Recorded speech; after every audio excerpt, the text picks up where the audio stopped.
So, I finished this book about a week ago, maybe more than that. I think it was like last Monday.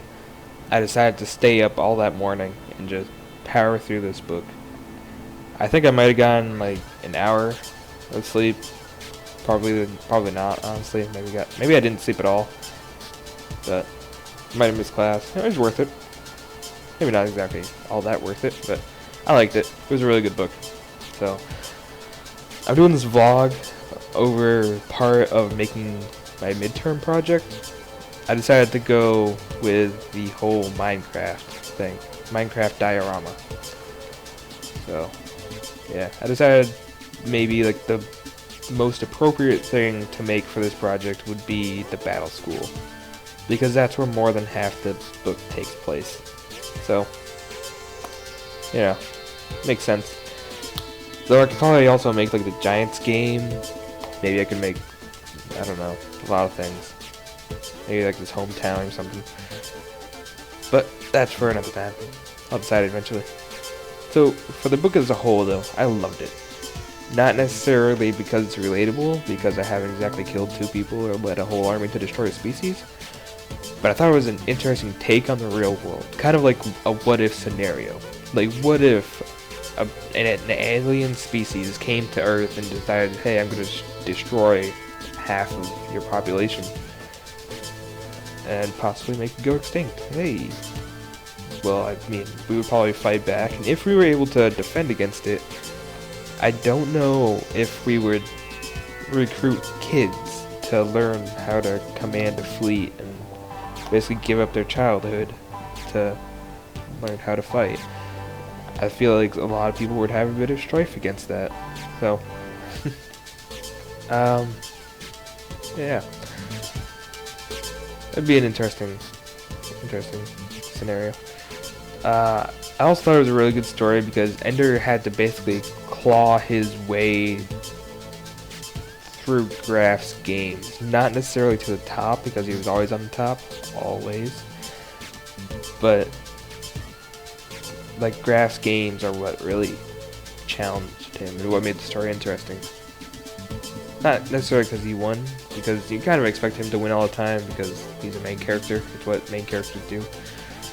But it was more about how he was going to pull it off. Like, how was he going to beat 2 armies coming at him at once with them having a 10-minute head start above him? So, like, they could have just won right there, but they decided not. So, yeah, I thought it was interesting. It's always interesting.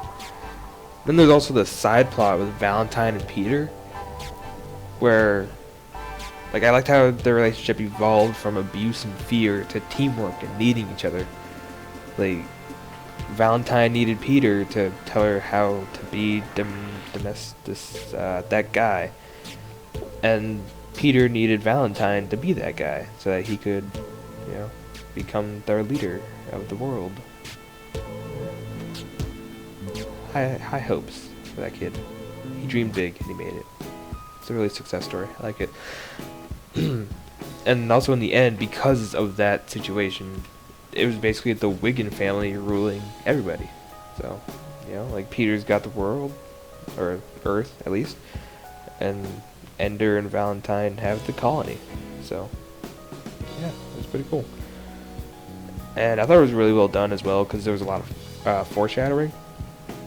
Like the game that Ender played was heavily foreshadowing. Basically because it was like a visualization of Ender's situation and his emotions. So even if you didn't understand what was happening to Ender through Card's story, it gave you like another way of understanding what was happening to Ender. So yeah, it was interesting. I liked it. And my reaction to the ending, though, 'cause that's what this is supposed to be about, I loved it, but it seemed very rushed. Like, the very last line. He looked a long time. That's the very last line of the book, and that really upset me. Like the line before it. And always, Ender carried with him a dry white cocoon, looking for the world where the Hive Queen could awaken and thrive in peace. he looked a long time. That they don't match. They don't mesh. They don't go together. Like, it sounds like something that my 5th grade self would slap on a story that I don't know how to end. And that makes me upset. Like, if he had put more detail into it, he probably could have added 2, 3, maybe 100 more pages. So, yeah.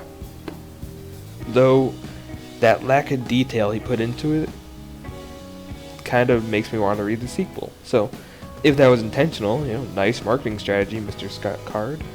Well done indeed. And I don't know, as the ending as a whole though, it was sad. I can't. Yeah.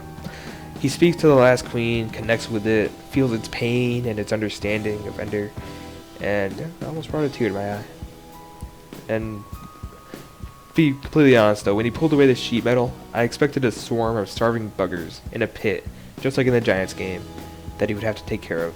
Kind of like in District 9, where they opened up the ship and there was just a bunch of starving prawn. And they quote-unquote coexist with the people by putting them into a slum. So, yeah, I think though, because it was such a small group of people and a small group of buggers, I feel like they could have coexisted, especially with the mindset of the Hive Queen that was there. So, that would have been cool to see. And cool to see elaborated on. And maybe it'll be in the next book. They coexist. But, yeah, it would have been cool to see the people survive on the planet with the buggers and talking to the buggers, asking for a cup of sugar, and the buggers asking the people for whatever buggers eat. Yeah. It would have been interesting. Yeah, that's basically all I got. Have a good day. Yeah.